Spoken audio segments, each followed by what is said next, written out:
Tell us through 2 days. Have you got some observations? Yeah, energetic, coachable at this point, which is things that you like as you start off. As you all know, I mean, you've read about the schedule and you know the changes, and we're 4 weeks and 6 days from playing a game. So you can't be over the top with some of those characteristics. You're going to have a lull eventually. So one of the things that we've emphasized with our kids is being consistent on a daily basis from now until we play that first game. And I think they're approaching it that way in what they're doing meetings and what they're doing with their extra time and what they're doing on the practice field. But 2 days, helmets only, certainly pleased with how we've started. What's your take on the padded helmets so far? There's a lot of them out there. I heard a good joke about them today, but I can't repeat that.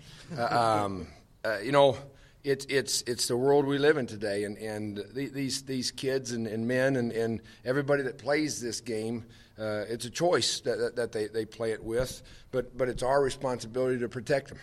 And if this is a great opportunity to protect them on the number of hits and all that they receive, especially those guys up close to the ball, it's absolutely the right thing to be doing.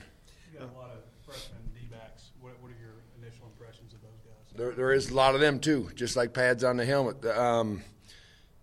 With that in mind, we're trying to get them reps the best we can. They're at the end of practice. We're doing some what we call edge work to get them extra reps, but they're going every 2 snaps. Hard to string something together when you're doing that, but they're getting exposure and they're getting reps. I like the way they move. There are obviously technical things that we have to bring along, and if any of them are going to play, they're going to have to bring that along fast, but I sure like the way they move. What does Santos do, you think, as an underclassman to get selected as a captain by his teammates? In a word I used before, he was extremely consistent all spring long. And since this is the first time in Coach B's era here that he's elected captains at this early stage, that had to take place. He was a number 2 as we started spring practice.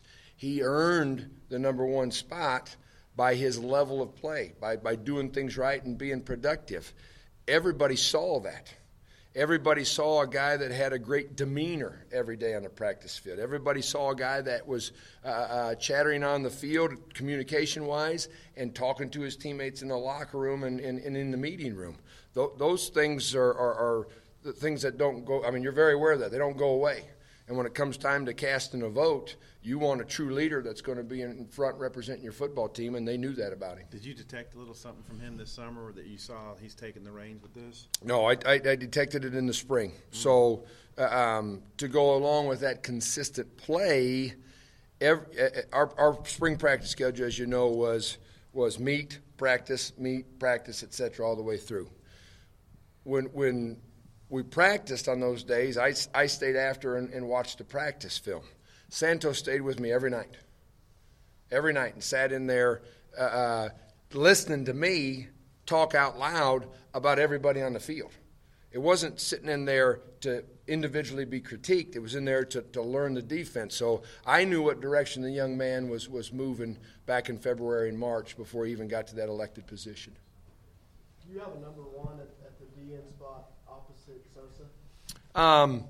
You got to have somebody that starts there. So if you're asking me who's running with the ones, it would be T.J. Smith. Is that defensive line position, all 3 of them, are they open? Absolutely. Competition is at the forefront with those guys, and we want to see who's going to step up and be the smartest, the most accountable, and the most productive guys. And then we'll go 1s, 2s, 3s from there. It's going to be a committee position. We're going to play a multitude of guys at the ends and the nose position. T.J. Smith is running with the 1s right now. Do you feel like you have a good amount of depth, though, to be able to play a lot of guys? It's one of the reasons why we've switched to a 3-4 system. You don't have to have 8 to have a 2-deep. You got to have 6 to have a 2-deep. We're seeing at how high a level all these guys can play. But with the guys that we've seen through spring practice and heading into pads tomorrow with camp, yeah, I think we can get to a quality depth position. I really do.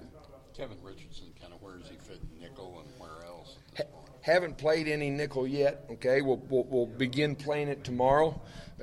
Kevin is a jack of all trades, and he plays corner, he plays nickel, and he's playing free safety right now too. Kevin Richardson has to be on the field somewhere for us. As much one back as we see, a lot of it's going to be in that nickel position. But he could find his way into a depth spot at safety as well and give us additional help there. He's an interesting study because he didn't play but one game last year, and he was elected a captain too. So what do you think went into him? I think even in today's age where guys have a tendency to brother-in-law each other too much and take it easy on each other, they recognize somebody who's not afraid to speak. And Kevin is not afraid to speak. And when words come out of his mouth, they're intelligent words. And they're words that make sense to the kids and elevate them. Anytime somebody elevates somebody else, they're displaying leadership. How critical are the mental reps that Dre has to get when he can't go full throttle? Well, he's as far behind as anybody, right? Because he missed 15 spring practice as well as some of the stuff that he's missing right now. So every rep that Dre gets is extremely important, and we'll be anxious to get him back full speed where he's fitting and running and doing the things. He's such a gifted athlete that we fully believe that he'll get it and fit it and do all the things that we need him to do once he gets back to full strength. Looked like D. Walker might have been running with the twos at one of the inside spots yesterday. Is he still there, and what did he do to get up there? He's getting reps there. Kyrie Fisher's getting reps there. Grant Morgan's playing both sides.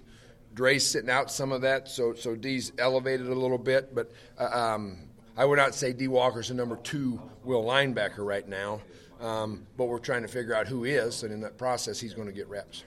How's Liddell responded to getting ousted and trying to get his job? Oh, I like a senior, like a young man of high morals and high character, which he is.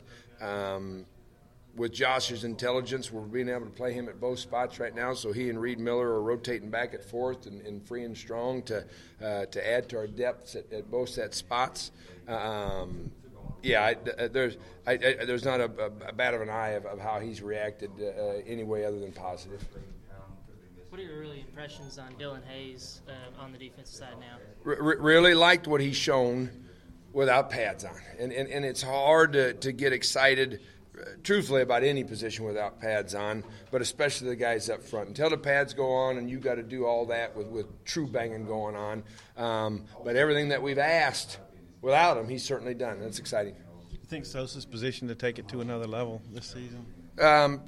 Sosa has to make plays for us. He's a guy that's capable of not only doing his job but being highly productive at it. There's nothing more in the world that he wants to do than exactly that. So yeah, I think he can get there. He's not there yet, and he knows that. I think there's a different level of maturity with Sosa than he had a year ago, and that excites me. I see leadership also out of Sosa on a daily basis right now. What's the installation of your defense, reinstallation, and maybe putting some other stuff in? What does that look like the next couple of weeks? Well, it's moving faster than the spring because it's coming one day right after the next. It will move faster than the spring because we have to get things in for the first game. We're doing it one call at a time right now. There'll be a couple extra things that we add in the next 3 practices as we get to that first full day of full pads. And that's all we're installed through right now. Once we see where we're at that point, then we'll start adding there. But the bulk of what we need that we played in the spring will be in through day 5. I don't know if there's an easy way to do this, but when you run a 3-4, you're putting it on a chalkboard. What are the key precepts? Like what has to take place on a snap-by-snap basis for it to be a successful Well, I defense? can tell you exactly. The nose guard's got to have his hands on the center and take care of his A-gap. The end's got to have their hands on the tackle, and they got to take care of the B-gap. Our outside linebackers got to set the edge on anything that comes at them and be involved in the quick passing game. Our linebackers got to go where the backs go. and our secondary can't let people behind them. If 11 guys are doing those things on a play-by-play basis, regardless of the call, we got a chance to play good competitive defense. A lot of those newcomers are playing cornerback. Do you foresee any of them trying safety? Or? We'll see. We'll see. They were all recruited to play cornerback for good reason because they have this skill or they have that skill. Obviously, we have a number of them, so potentially they could help us at the nickel spot as well as maybe they do become safety. Maybe they realize because there's so many corners and there's some lack of depth at the safety position, one of them says, hey, coach, try me there. But we're going to see who surfaces as the best corners of the group, and then we'll go from there. Paul, tell me about the magic step. The final step. Is that what you're talking about, Clay?